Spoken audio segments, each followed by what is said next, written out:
Hello hi welcome to குக்லாஸ் kitchen. இன்றைக்கி நம்ம கிச்சனில் ஒரு சூப்பரான தீபாவளி ஸ்நாக்ஸ் தான் பார்க்க போகிறோம். மைதா பிஸ்கெட் ரொம்ப சிம்பிளான ரெசிபி, பிகினர்ஸ் கூட ஈஸியாக செய்யலாம். வாங்க எப்படி செய்கிறதுன்னு பார்க்கலாம். இப்போ ஒரு பாத்திரத்தில் நான் ஒரு 1/4 கப் அளவு தண்ணி சேர்த்துருக்கேன். 2 டம்ளர் மாவுக்கு 1/4 கப் அளவு தண்ணி. இப்போ நான் ஒரு 1/2 கப் அளவு சர்க்கரை சேர்த்துருக்கேன். ஃபஸ்ட்டு தண்ணியில் இந்த சர்க்கரையை நல்லா மிக்ஸ் பண்ணிக்கலாம்.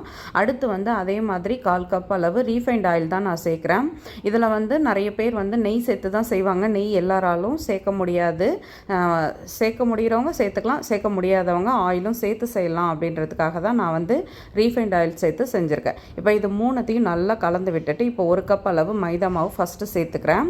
இப்போ மைதா மாவு சேர்த்துட்டு இது கூட கொஞ்சமாக சோடா உப்பு சேர்த்துக்கலாம். இப்போ இதை சேர்த்துட்டு ஃபஸ்ட்டு நல்லா மிக்ஸ் பண்ணிக்கலாம். மிக்ஸ் பண்ணிவிட்டு அதுக்கப்புறம் நம்ம இன்னொரு கப் மாவு இதில் சேர்த்துக்கலாம். இப்போ பாருங்கள், நல்லா மிக்ஸ் பண்ணியாச்சு. அதுக்கப்புறம் நான் இன்னொரு கப் மாவு சேர்த்துக்கிட்டேன். சேர்த்துட்டு இதை இப்போ நல்லா மிக்ஸ் பண்ணிக்கலாம். சப்பாத்தி மாவு பதத்துக்கு இதை ஃபஸ்ட்டு நல்லா பிசைஞ்சு எடுத்துக்கலாம்.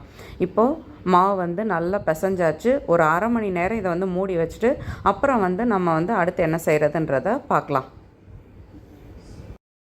இப்போது அரை மணி நேரம் ஆயாச்சு. இப்போ மாவு ஓப்பன் பண்ணி பார்க்கலாம். இங்கே பாருங்கள், மாவு இப்போது நல்லா சூப்பராக செட் ஆகிடுச்சு. இப்போ நம்ம சப்பாத்தி எப்படி இழைக்கிறோமோ அதே மாதிரி ரொம்ப தின்னாலாம் இழைக்கக்கூடாது. ஒரு 1/4 இன்ச்சுக்கும் கொஞ்சம் கம்மியாக அந்த அளவுக்கு நல்லா கொஞ்சம் மொத்தமாக இதை இழைச்சிட்டு நம்ம கத்தியால் இதை ஸ்கொயராக கட் பண்ணி எடுக்க போகிறோம்.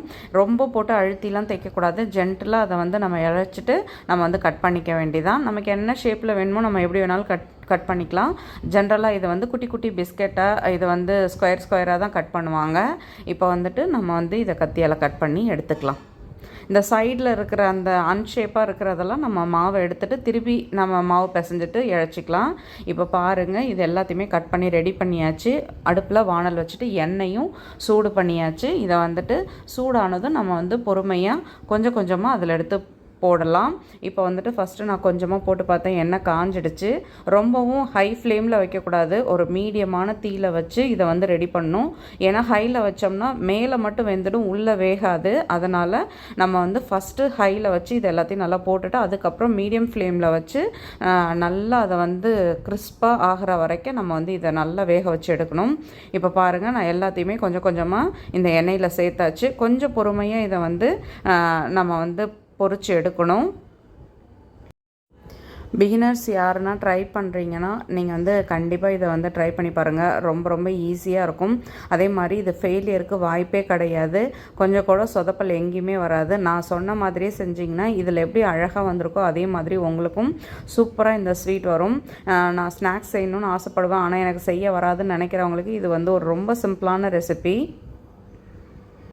இப்போ பாருங்கள், நான் பொறுமையாக இதை நல்லா வேக வச்சு எடுத்துக்கிறேன்.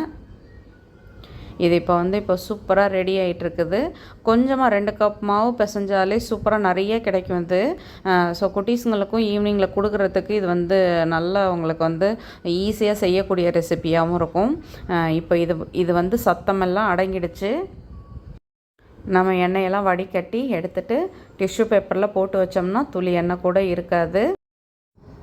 சூப்பராக நம்மளோட தீபாவளி ஸ்நாக்ஸ் ரெடி ஆயிடுச்சு. இந்த மைதா பிஸ்கெட் ரொம்ப ஈஸியான ரெசிபி, சாப்பிட்றதுக்குமே ரொம்ப நல்லாயிருக்கும்.